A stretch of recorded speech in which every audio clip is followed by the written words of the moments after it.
welcome to my channel, and I'm back with you once again with another video of Microsoft Flight Simulator. It has been a long time since I've flown at the Boeing 787-10 Dreamliner in the Microsoft Flight Simulator. So here I am today in order to test this plane on a flight from Heathrow to Frankfurt because this plane has come a long way. When it was initially launched with the Microsoft Flight Simulator, it had some issues. The top of descent was not there. Most of the features of this plane were not working, but now it's almost close to a steady level plane. And it has got many features working. The FMC is great, and you can see it's a nice plane. The display is really good. The text is clear, especially if you're flying this plane in the night. The lighting of the cockpit is really good. Exterior is amazing. So I will do a test flight today from Heathrow to Frankfurt in order to see if this plane has got any issues or not. Because with the recent update, I was just reading some comments on the social media that this plane has some issues. I did a few flights yesterday and I couldn't find any of the issues in the plane. So let's start the plane and let's start with this flight planning. And let's take this plane up in the air and see if there is any issue with this plane or not. So now the battery is up and I can connect the external power, which was available. And you can see very nice cockpit. The displays are amazing. What I'll do is this. First of all, let me just check the iris alignment. I'll go to the settings. You can set the iris alignment to instant, accelerated, or real. I've kept it at instant in order to save time because this video is not a tutorial. It's kind of an exploration video in which I'm going to explore the features of this plane and see if there is any issue or not. Let's turn on the iris alignment, which is the inertial reference system which gives the GPS coordinates of the plane. So this is now up. What I'm going to do is this. First of all, I'm going to set the fuel and the payload. The fuel will be 14 tons for this flight. And the payload will be 191 tons.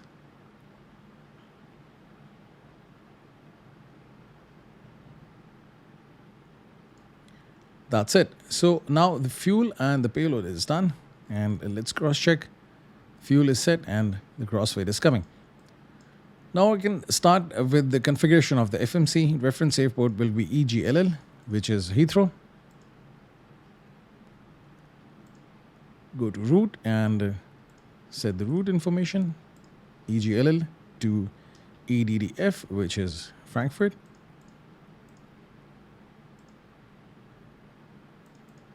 Flight number AA123. I always use my initials. Runway, I will be using 27 left for the takeoff. Let's activate this, execute, and let's go for the departure. DET2G will be the SID. That's it. And let's go to the next page and let's fill in the waypoints and the airways. Its first one is L6. That's the first airway. The second airway is UL9. You will see it will automatically pick up the waypoint. That's a good thing. And then UL607 to SPI.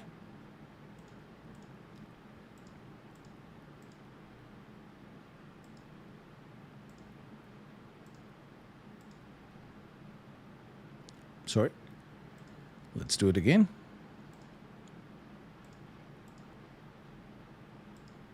And T180 to Unoco.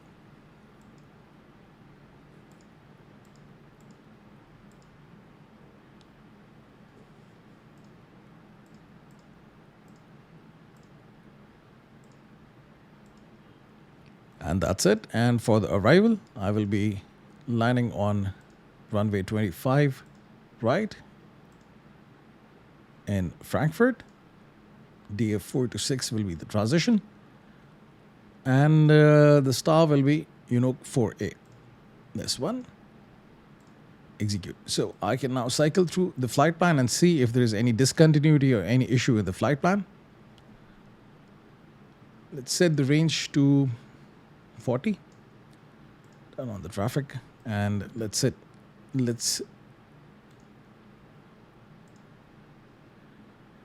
go through the flight plan. So far, the flight plan looks good. There is no issue. I think there will be one discontinuity over here at D426. Yes, D426. So let's replace it with the vectors.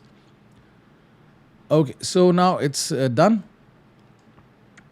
And this is the flight plan that we have.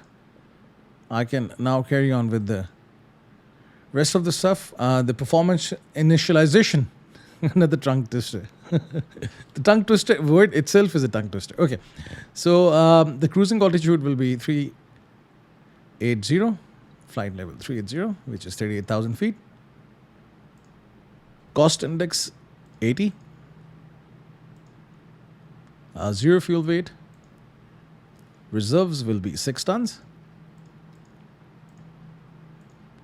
Execute. Thrust limit. I will set the outside temperature to 30. For the reduced thrust, you can see it will keep it at 90, as we don't have a takeoff performance calculator. So that's why we cannot calculate that. But anyhow, you can just go with the reduced thrust if you want, but 10% or 20% reduced thrust at 70% of thrust. You can go with the maximum, set the temperature. You can set it to, let's say, if I set it to 40, it will further reduce to 86%, but I'll keep it at 90%. But during the takeoff, there will be a lot of power. You will find that. Okay, and then let's go to this option takeoff, and let's get the takeoff performance. Flaps, I will set it to 10. Obviously, if you have a takeoff performance calculator, then I will be getting the flaps from there. But as I don't have it, so that's why I will just go with the flaps 10. Let's go with the V1, VR, and V2. The speeds are also updated. And VNAV, let's see. The transition altitude for Heathrow is 6,000. This is what we have to enter. I'm just doing a very quick configuration of the FMC in order to save some time. So now we have set the transition altitude. Let's go and see the next pages. This is the information for the cruise required. It's updated, and for the descent, it's also there. For the descent forecast, I will be updating this information once I am near Frankfurt. So right now we have done everything. As you can see, FMC pre-flight complete. So this is all done. If you go to the index page, you can see if we have set the position, the performance. You can also check the takeoff, the thrust limit. Everything is now done. So this is what's required right now. What I'll do is this right now. I'll go to the upper head panel or the overhead panel. What's an upper head panel? Overhead panel. Okay, and we'll just go through all the systems. It's top to bottom, left to right. So we'll just go through all the stuff. The flight control surfaces, these two switches should be covered.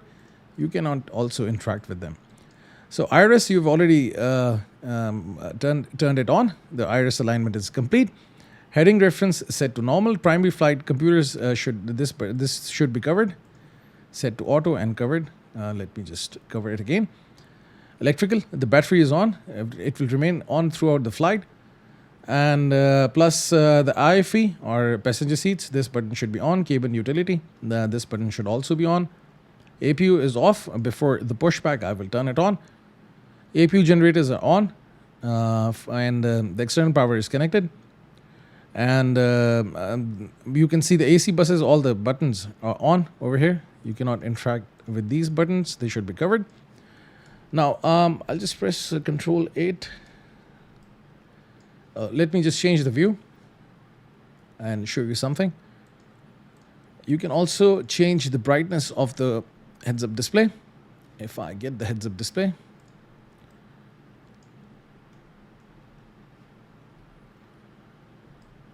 And you can simply pull this button, and then you can, change the brightness of the heads-up display.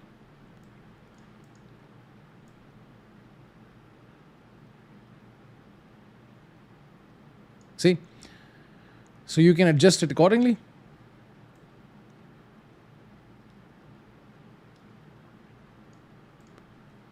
So let's keep the heads-up display over here. Let me just get rid of this caution. Let's get it back. Press F8 again, and let's get to the overhead panel. And plus one more thing I wanted to just show you, that for the MCP and for the EFS, you can also increase and decrease the floodlights, and plus you can increase and decrease the brightness of the EFS and the mode control panel. Now, coming to the overhead panel again, the flight deck door power should be turned on, and the emergency light cover should be covered, and this switch should be armed and covered. That's it. And the window heat is on. The primary heat, side and forward, all 4 switches are on. Hydraulics should be off. I can set the passenger sign or the seatbelt signs to auto. If you set it to auto, obviously the seatbelt signs will be turning on and off automatically. But you can also, manually do it over here. Just right after the takeoff, when you cross 10,000 feet, you can turn it off. And once the descent starts, you can turn it on. But I'll just keep it at auto for this flight. Dome light is required in the night. So this is the switch for the dome. And these are the switches for the landing lights. You can use it for the taxi as well. And what else? You can just leave all these options. These are the 2 switches controls for the engines. In order to start them, you have to move these switches to start. Okay. And what else? This is the control for the fuel pumps and anti-ice. I will set it to auto. I will turn on the nav, and these are the runway turn off lights, left and right, and taxi lights on, and this is the strobe. I'll turn it on once I'm on the runway. And then what else? Humid, this should be on. And for the air conditioning, the equipment cooling forward and aft should be set to auto. Recirculation fans upper and lower decks on. And packs left and right, air conditioning on. Trim air on. Pressurization. Another trunk twister. Okay, so pressurization is set to auto, and the wipers are off. So that's it. And what else? Let me just move back a bit. I was too much into the cockpit. Okay, so what else? And the parking brake is set, obviously. Thrust lever is set to idle. Is on my controller as well. Gears down. And that's it. So let's now bring up this checklist and see what else is required. Parking brake set, fuel control switches cut off. Okay, and the passenger signs, I've turned them on. Now we have to set the mode control panel. This is the mode control panel, MCP. This is the EFS, Electronic Flight Instrument System.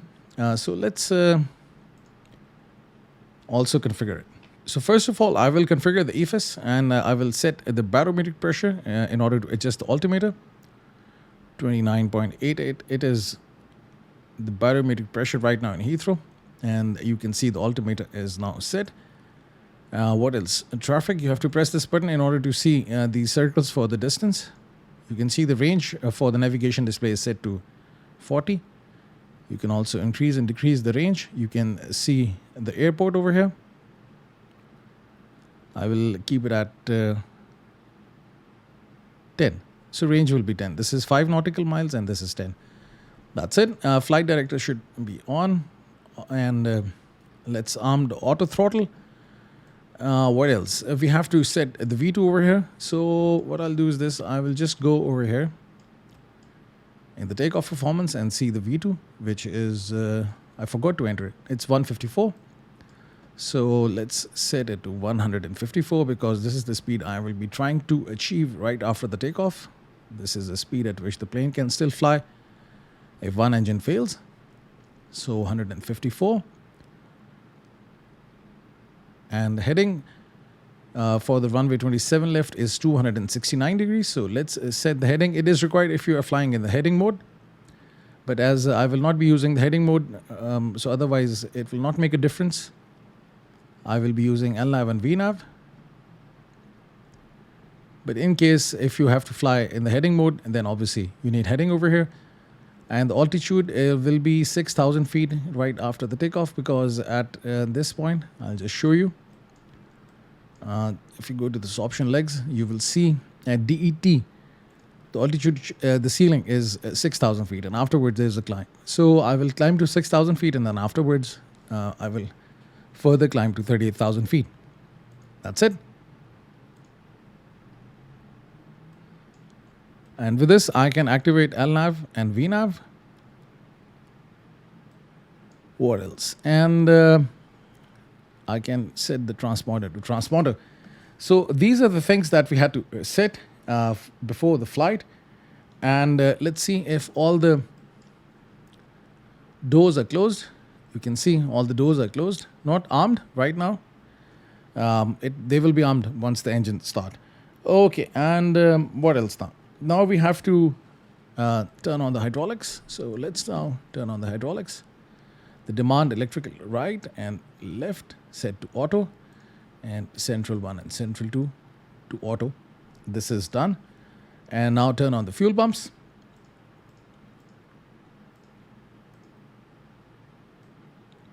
Let's go and see over here. Fuel. If I go to this option fuel, you can see the fuel pumps are working. They're turned green, these boxes. So and this one center, I didn't turn it on, so that's why it's not green. So, and there's zero fuel over here, so we don't have to turn on the center fuel pumps. As I will be turning on the engines now, and we will be proceeding with the pushback and stuff. So the beacon is required, so I will now turn on the beacon and set the takeoff trim, which should be 5.5. So I can just set it from here. It's 8.5 right now. Pitch trim.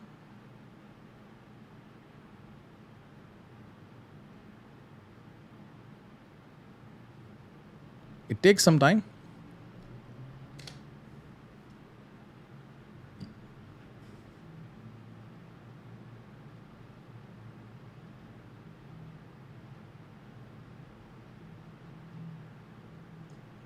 So it's now 5.5. It's good to check the checklist every time. It's because it gives you a very good idea that you have set the MCP, the mode control panel, VNAV, LNAV, everything is on, and auto throttle is on, flight director on, everything is done. Takeoff speeds and they are set. CDU pre-flight completed. Trim, I've set it. Taxi and takeoff briefing done. Beacon on. So this is all done. Now this is the next checklist is for the before taxi procedures. So before taxi, I will then just recall this checklist and we will see what else is required. So right now, what I'm going to do is this. I'm going to start the APU. First, you move it to start and then it automatically comes back to on. And on this screen, if you click start, you will see the APU. Let's wait for the APU to stabilize. Once the APU is available, the external power will be automatically cut off. So as now the APU is available, you will see that the external power is automatically cut off. Now I can call for the pushback, and I hope this time there is no issue with the pushback. Oops, this one. Let's call for the ground services and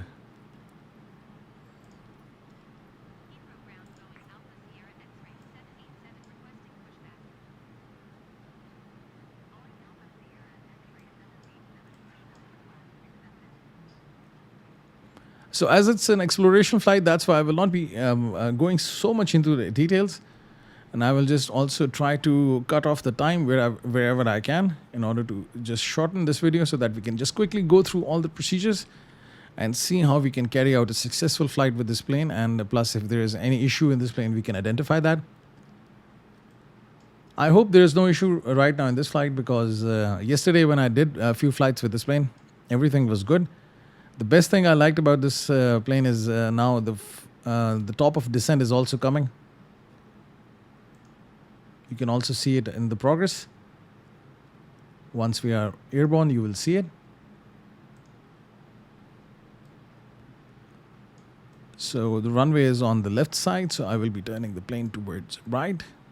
We have a very short distance over here, so we have to start the turn right now. It's a bit difficult to actually do the pushback with the Microsoft Flight Simulator's built-in feature.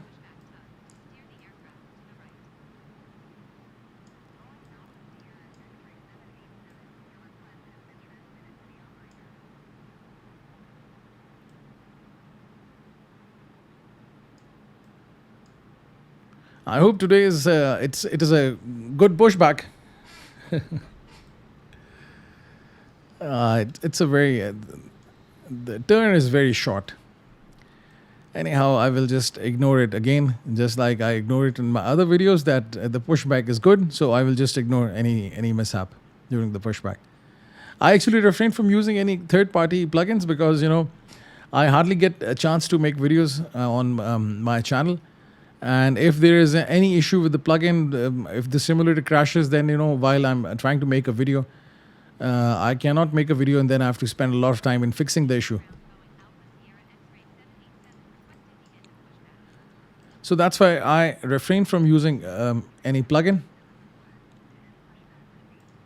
Let's start at the engine 2 and let's start engine 1. I can set the transponder to TRA. Everything is now done. Set the flaps to position 10. That's it. You can see the engines are now running.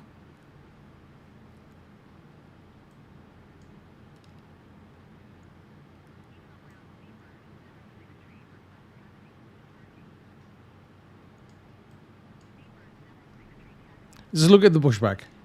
Disastrous pushback. just reminded again. Okay, so I will just pretend I didn't see it. Okay, let me just adjust my position so that I can look through the heads-up display.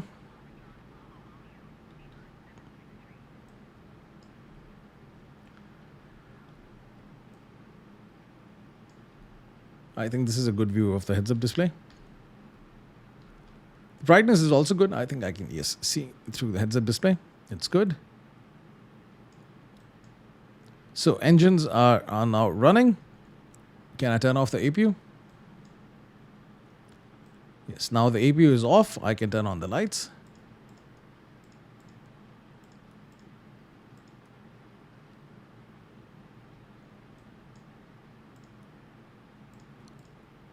That's it. Let's start the taxi. But before this, let's go through the checklist. NTI set to auto, recall checked, auto brake RTO. Let's set it to RTO. Flight controls, let's check the flight controls. First, check the elevators. Rudder, ailerons, spoilers. Working good. So flight controls check, ground equipment check, APU is off. Flaps set. Okay, so everything is now good. Strobe, I will just turn it on just as soon as I'm on the runway.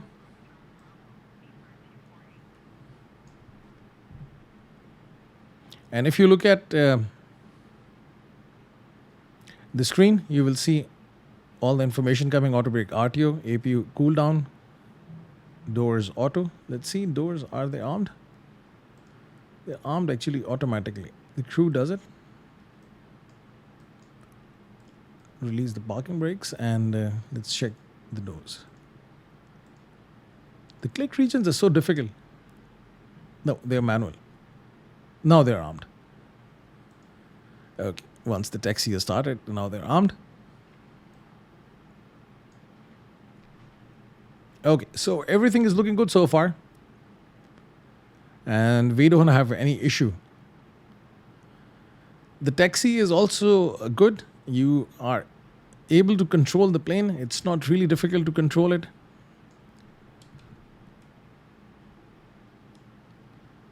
I'm just really happy with the performance of this plane. The exterior is superb. Cockpit you have seen, it's amazing. And the systems, they're working good.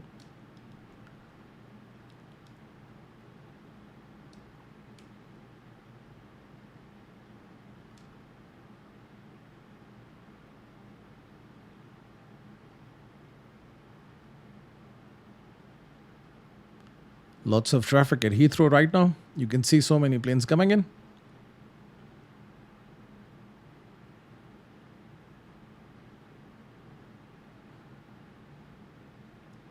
Missed approach? Yes. Be coming back for the landing again. 3 more planes. I can just see them. Okay, so let's turn towards the runway.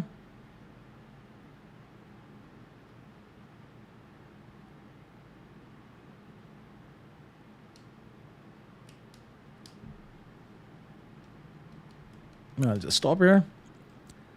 Turn on the strobe. That's required during the flight so that the planes from the distance can see your plane. Another missed approach. Okay, now we're ready for the takeoff.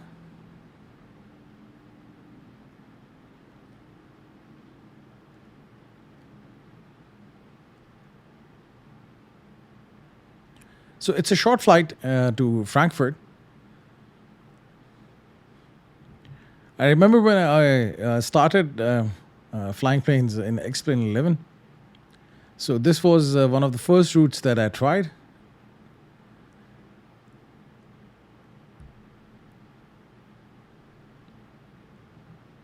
So it just brings back all the old memories while I'm flying towards Frankfurt. Okay, so let's take it to the maximum throttle and let's take this plane up in the air. It's got some power in it, so you have to really be careful during the takeoff, otherwise your vertical speed will be really high. It goes very high, so you have to control it.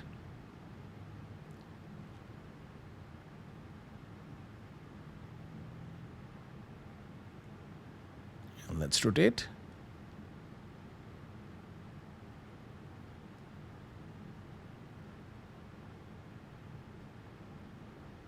Positive rate of climb, gears up. Just to adjust the vertical speed.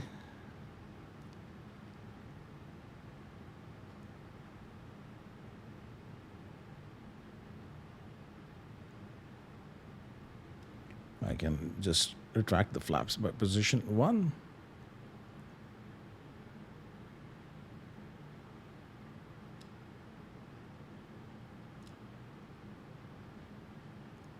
Now the speed is increasing.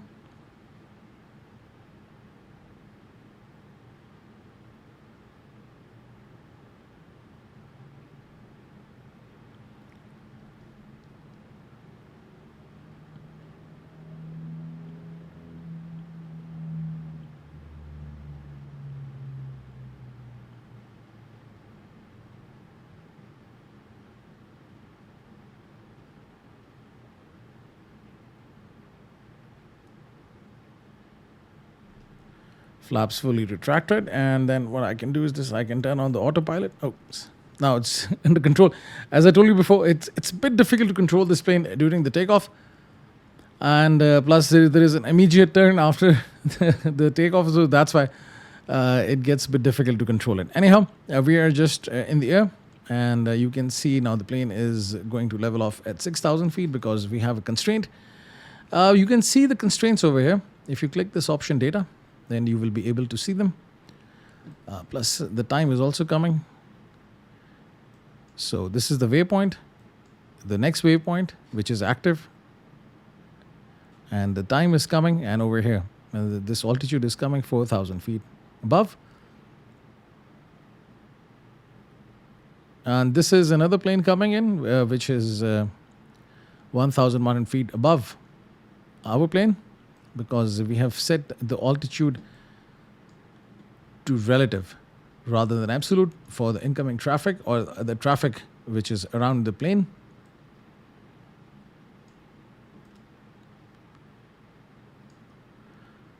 So now the checklist: landing gears up, flaps up, normal.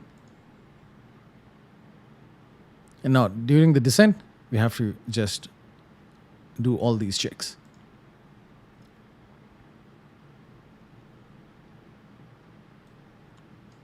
Oh, there's a very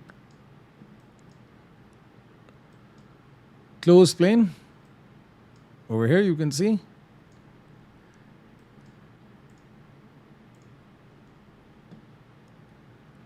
(1,300 plus, 1,400). It's also climbing. I think it's also going to Frankfurt. The speed is at 250 knots because, below 10,000 feet, you cannot go more than 250 knots. Some clouds. Nice view. So what I'll do is this. I will just wait till the plane to reach the top of climb, and once I am 80 nautical miles from the top of descent, then I will take you from there. How do you manage your descent? How do you start the descent, and how do you land the plane? So we are going to just cover that. And as you can see, so far there is no issue in the plane. Everything is working perfectly all right, and all the systems are up and running. Everything is good. There is no issue. The view is beautiful, just going through the clouds. So everything is good so far. Now the plane is cruising at 38,000 feet and 100 nautical miles to go to top of descent. So before I start the descent, there are a few things that we have to do over here. As I told you before, there are so many things that you can do in FMC of this plane, and you can enter the information in order to have a good flight experience and a nice descent management. So if I go back and I look at the approach, you can see the gross weight is coming. It's coming as 187.2, which is the current gross weight, but it includes the fuel right now. But the fuel on landing will be different. If I go here, you will see the estimated fuel on the landing will be 8 tons. So it will be 177.7 plus 8. 177.7 is actually the zero fuel weight of the plane. Plus if you add 8 tons to it, it will be 185.7. This is the gross weight of the plane on landing. So I'm going to enter this over here. 185.7. So it will then calculate the approach speed and the flaps. I will be going for 30 degrees of flaps, so that's why 148 knots is the approach speed. And that's it. Glide slope is on. And if I go here for the descent, I can enter the forecast. As I told you before, this is this information that we can enter over here. At 20,000 feet, we have to enter the wind and its direction. So at 20,000 feet or 200, it is flight level 200. If you enter, you will see the temperature will also come. It's 248 degrees and 59 knots is the speed. Then 249.48.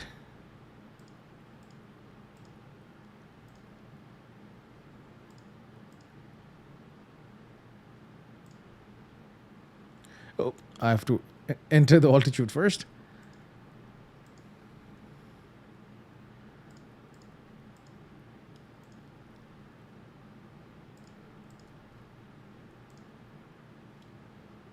And at 10,000 feet,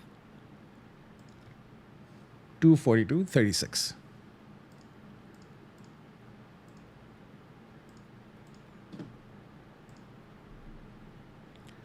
That's it. So this is what's required. So now we have the approach information coming, and everything is now set. So right now, 73 nautical miles to top of descent, and the Frankfurt airport is 190 or 89 nautical miles away right now. And you can see all the constraints over here. Just one thing that we have to actually check, and that is during the descent, there is a ceiling coming at Unoko 11,000 feet. This is the altitude you should be at Unoko. I have turned on the data. If I just turn off the data, you will stop seeing all this information. Okay. The time, the estimated time, arrival time, and plus the different altitudes. Let's also consult the airport charts. Let's do one thing.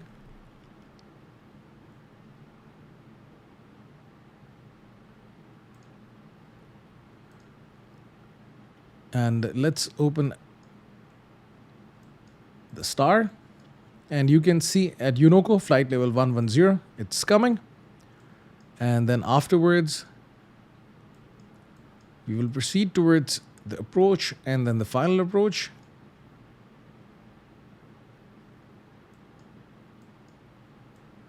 So that's how it's going to be. So first of all, when I will enter the altitude to descend, I will descend to 11,000 feet, and then further we will descend to 5,000 feet, because over here at these points the constraint is 5,000 feet, not below than that. So that's how I'm going to. Let's also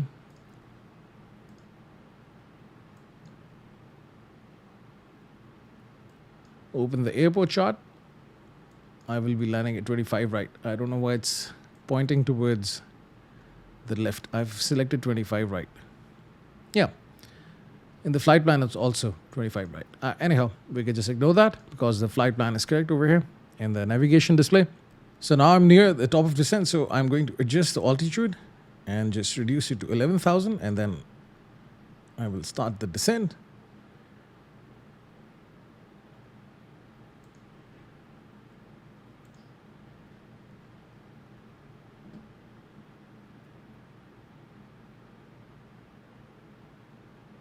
Now the descent has started.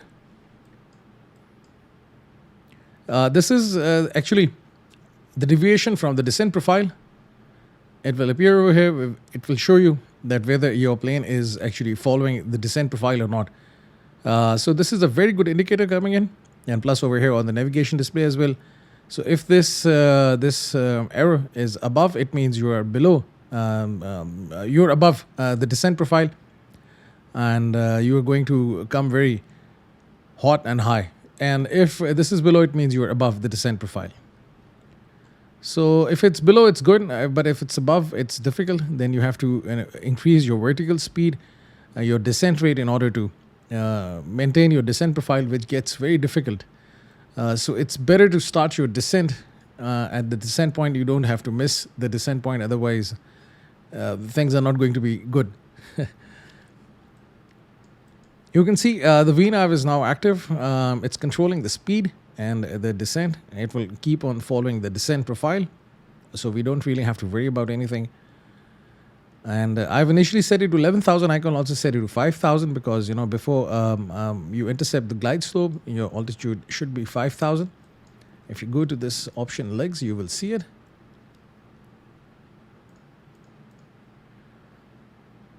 So over here at this point, your altitude should be 5,000. And if I open the airport charts, let's see at what altitude I should be intercepting the glide slope.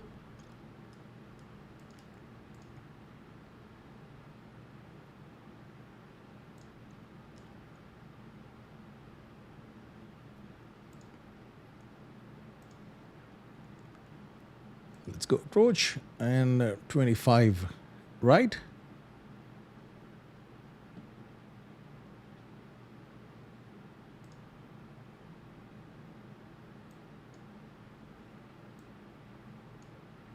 So at 5,000, okay? So, this is the information that you need. And your decision height is 553 feet.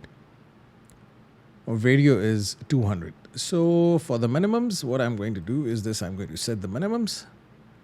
I will set it to, or let's do the barrel because 552.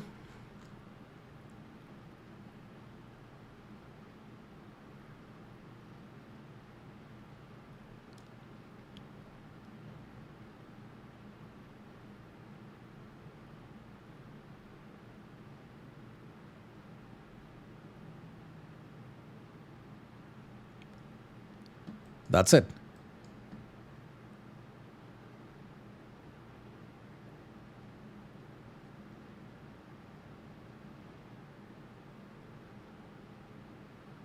So the plane is following the descent profile. I can further reduce the altitude. I can set it to 5,000.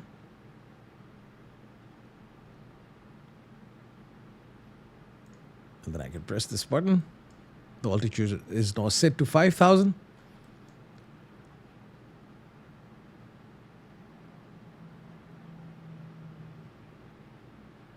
Great. One thing, another that you have to check is NavRad. You can see the ILS information is coming for this runway 25 right. Let's check it once more. Is it correct or not? This is one thing that you have to check.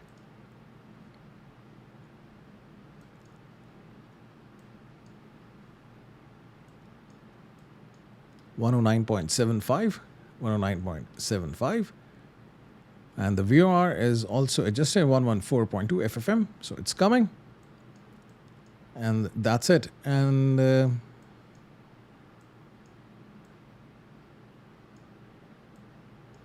247 degrees is the course. That's what I was looking for, 247 degrees. So this is the heading of the runway. And let's set it over here. In case of a missed approach, we have to then follow the heading. Okay. So this is all set. So right now everything is looking good. And the speed is very high, but I think it should reduce.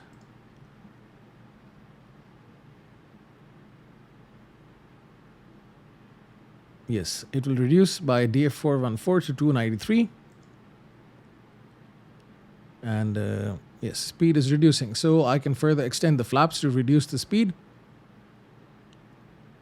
if required. What I can do is this. I can also activate the speed brakes right now in order to reduce the speed, although it was in the given threshold, but still we have to reduce the speed because the turn is coming. And you don't have to be at a very high speed in order to take this turn.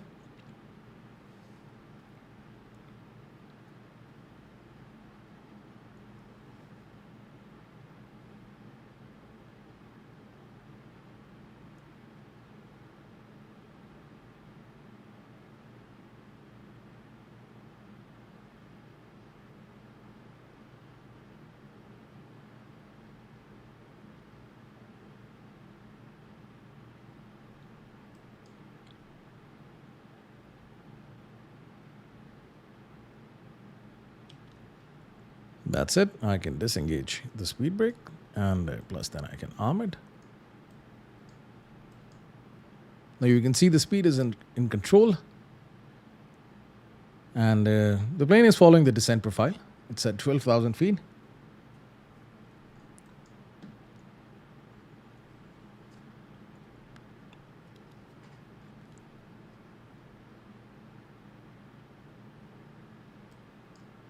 Still some distance to cover.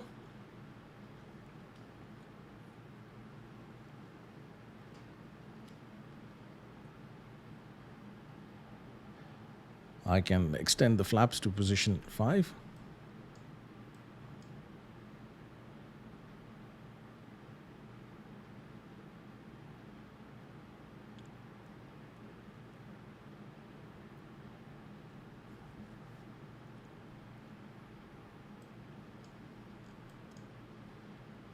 So now it's good. Need the heads-up display. Let's increase the brightness of the heads-up display.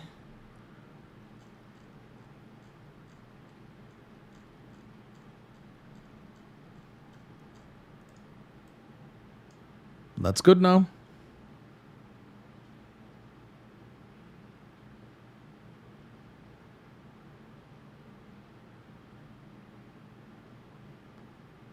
This is the indicator for the deviation from your descent profile. Well, slightly above the descent profile, but it will somehow manage.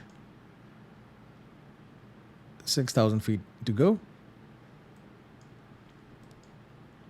As you can see, at this point we should be at 5,000 feet in order to intercept the glide slope. This is the final descent point. So we still have some ground to cover.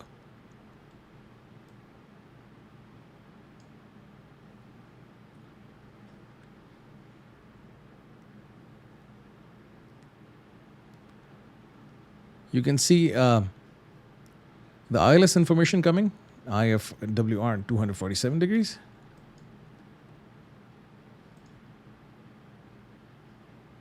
If you can see, 109.75. DME, as we are not in the range of the ILS, that's why it's not coming, otherwise it will start coming. Now you can see the plane has started to follow the descent profile, so everything is good so far.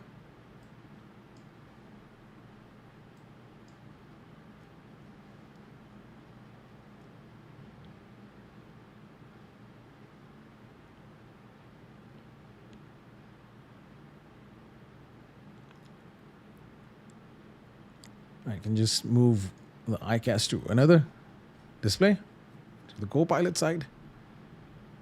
Now the plane is descending through the clouds. Now you can see as we are in the range of the ILS, you can also see the distance, 22.2 nautical miles. You can see the runway. This is your flight path and this is your flight director. So this bigger circle will try to follow the flight path. So this is good. Speed is also reducing. I can further extend the flaps.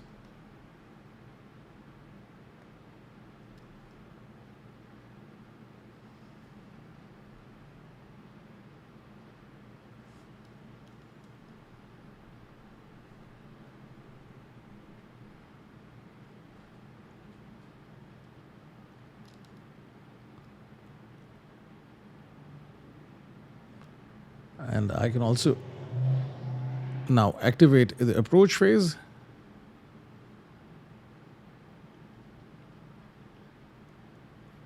The ILS indicators have started to appear on the heads-up display. You can also see it over here on the primary flight display.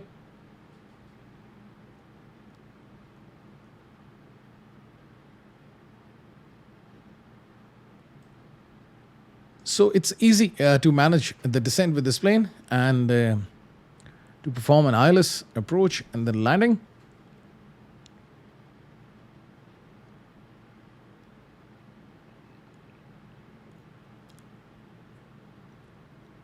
As I've told you before, it's a bit difficult to control the plane. You have to really get used to it. I've done, I think, 3 landings yesterday. Third one was okay. I will not call it a good landing. But you just have to practice it. Very slight movements of the controller, takes the plane left and right. It sways a lot, so you have to, really practice it a lot. So everything is looking good so far. The speed is in control, and speed brake is armed. Auto brake set to. Why I've set it to RTO? It should be set to 3. I'll set it to 2 because we have some. Rather, let's keep it at 3. Yesterday I was about to overshoot the runway, so let's keep it at 3.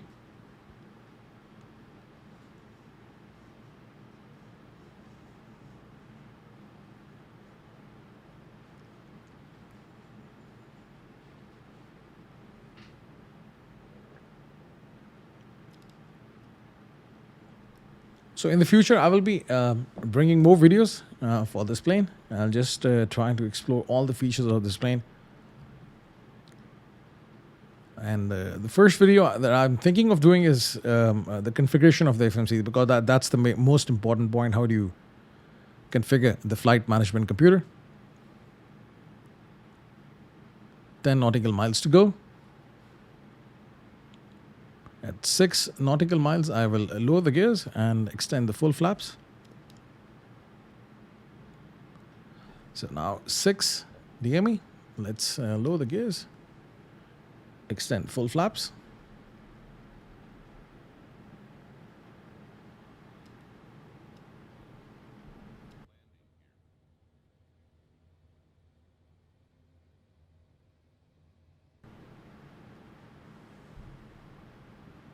So the gears are down, full flaps, speed is set to 140.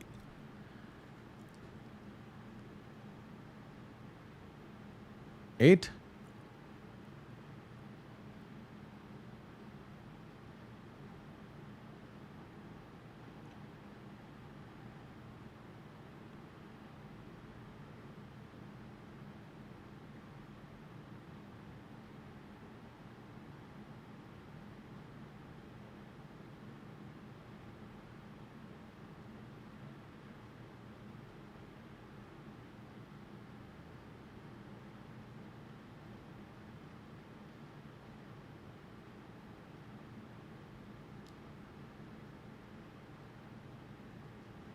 Just 1,000 feet to go.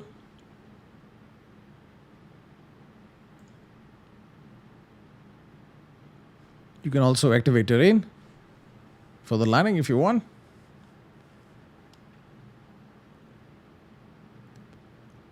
Okay, so now it's time to disengage the autopilot and the auto throttle and to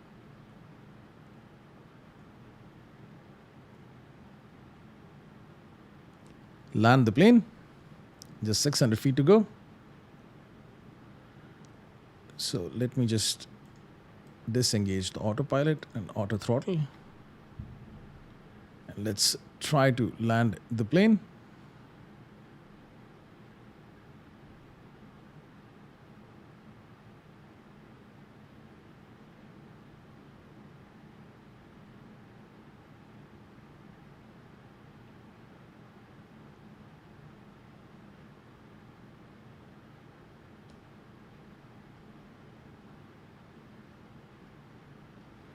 Slightly off, but somehow I'll just try to touch down.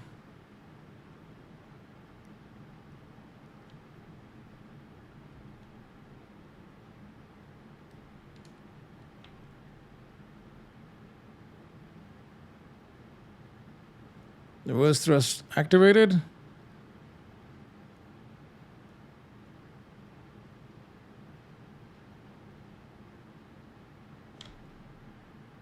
That's it. And this was a flight from Heathrow to Frankfurt on the Boeing 787. And as you can see, there's no issue with this plane. Everything is working perfectly all right. And if you will do flights with this plane, you're going to enjoy them. Just like you have to get acquainted to the handling of the plane, it's a bit difficult. As you can see, I was struggling during the landing. But anyhow, it's a very nice plane. It's a good plane. As I've told you before, it's a good by default plane for the Microsoft Flight Simulator, which is close to a steady level plane. If you have got any questions regarding the Microsoft Flight Simulator or this plane, you can post it in the comments. Or if you want to add anything to this video, you can use the comment section. With this, I would just like to end my video.